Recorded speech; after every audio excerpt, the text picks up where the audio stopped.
प्रभु यीशु मसीह के नाम में आपका स्वागत है प्रतिदिन के वचन में।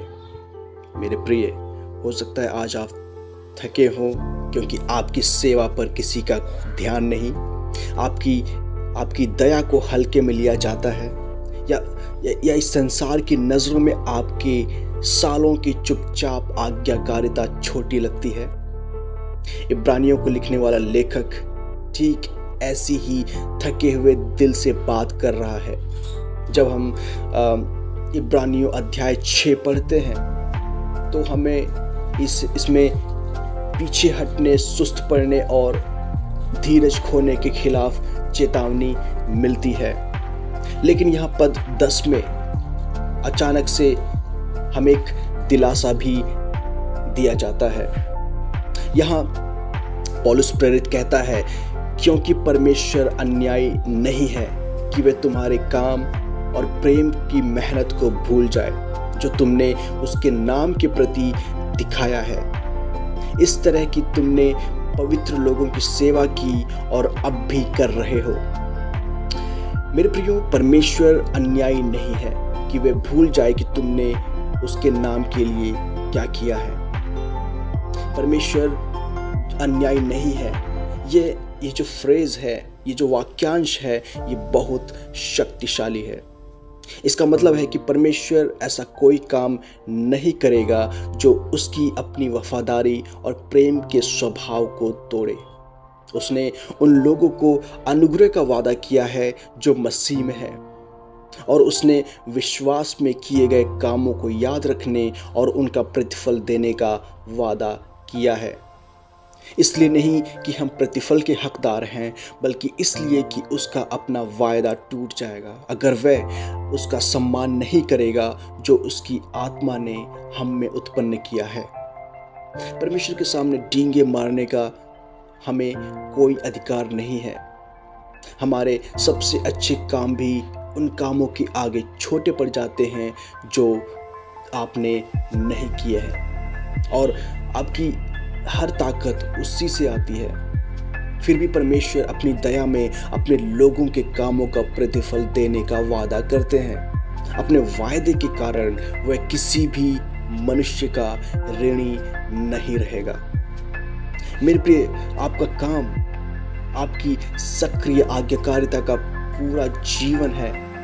यही जो शब्द है ना, काम, इसका अर्थ केवल सेवा का कोई एक बड़ा या कोई अद्भुत कार्य नहीं है, बल्कि आपकी सक्रिय आज्ञाकारिता का पूरा मसीही जीवन है, जिसमें शामिल है वफादारी के साथ शिक्षा देना, परिवार की वफादारी से देखभाल करना, चुपचाप प्रार्थनाएं करना, ईमानदारी से काम करना, कोमल प्रोत्साहन देना, गरीबों और पवित्र लोगों की सेवा करना। ये सभी उन कामों का हिस्सा है जिसे परमेश्वर नहीं भूलेगा।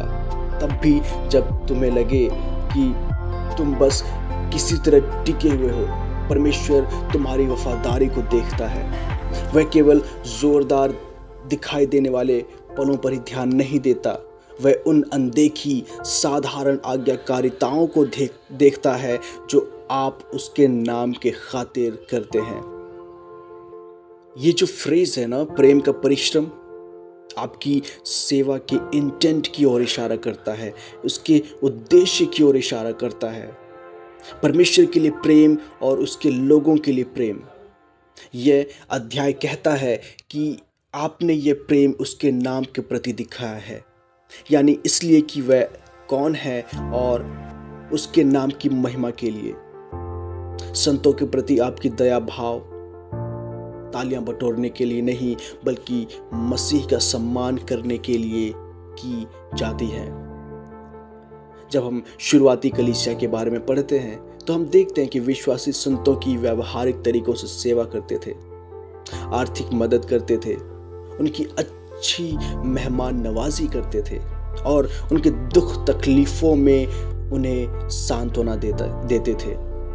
इब्रानियों का लेखक इस बात को याद करता है और कहता है कि परमेश्वर यह नहीं भूला है कि आपने उनकी सेवा कैसे की। परमेश्वर के घराने के लिए प्रेम स्वयं प्रभु के लिए प्रेम है। अपने संतों की सेवा, आपने अपने संतों की सेवा की है और अभी भी कर रहे हैं। ये व्याकरण बहुत ज़्यादा महत्वपूर्ण है। यहाँ दो चीज़ें हम देखते हैं, दो फ्रेज देखते हैं कि आपने सेवा की है और अभी भी कर रहे हैं। यह केवल अतीत के बारे में नहीं है, ये वर्तमान के बारे में भी है। परमेश्वर न केवल उस काम का सम्मान करता है जो आपने अभी किया था, बल्कि उस काम का भी जो आप अभी भी कर रहे हैं, भले ही वह छोटे और अनदेखे तरीकों से क्यों ना हो। ये अध्याय हमारी आत्मिक सुस्ती और विश्वास त्याग के विरुद्ध चेतावनी देने का अध्याय है। लेकिन जब हम इस 10 अध्याय को पढ़ते हैं तो यहाँ हम परमेश्वर के अनुग्रह की एक किरण को देखते हैं। ये आपको याद दिलाता है कि परमेश्वर आपकी कमजोरी को जानता है। परमेश्वर आपके निरंतर आगे बढ़ते रहने के संघर्ष को जानता है। उसकी सेवा करते रहने की आपकी इच्छा को जानता है। आपको ठुकरा देने के बजाय वह कहता है, मैं इतना अधर्मी नहीं हूं कि मैं ये भूल जाऊं कि आपने मेरे नाम के खातिर क्या क्या किया है। वह आपकी ओर केवल आपकी असफलताओं की सूची लेकर नहीं देखता, वह आपकी ओर आपके प्रेम पूर्ण कार्यों की यादों के साथ देखता है और वह अपनी दया में उन कार्यों को याद रखने का वादा करता है।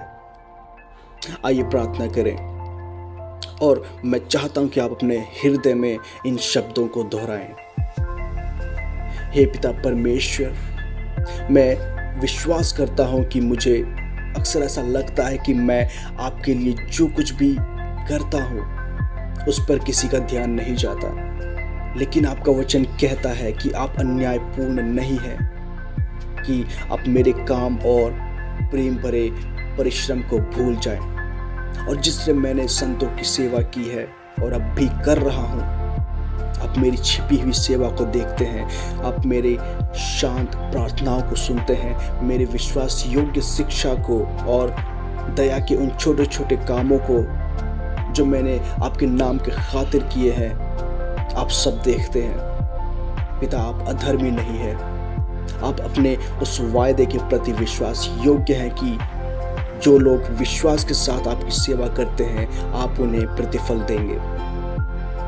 पिता, अपने अनुग्रह से भरिए कि मैं थक ना जाऊं, मैं पीछे ना हटूं और मेरा प्रेम ठंडा ना पड़ने पाए। मुझे शक्ति दीजिए ताकि मैं लगातार आपकी सेवा करता रहूं, लगातार प्रेम करता रहूं और लगातार आपके अनुग्रह पर भरोसा रखता रहूं। पिता, मेरे सारे काम आपकी महिमा के लिए हो, ये जानते हुए कि आप इसे कभी नहीं भूलेंगे। प्रार्थना मेरे उद्धारकर्ता प्रभु यीशु के नाम से मांगता हूँ, सुने और ग्रहण करें। आमीन।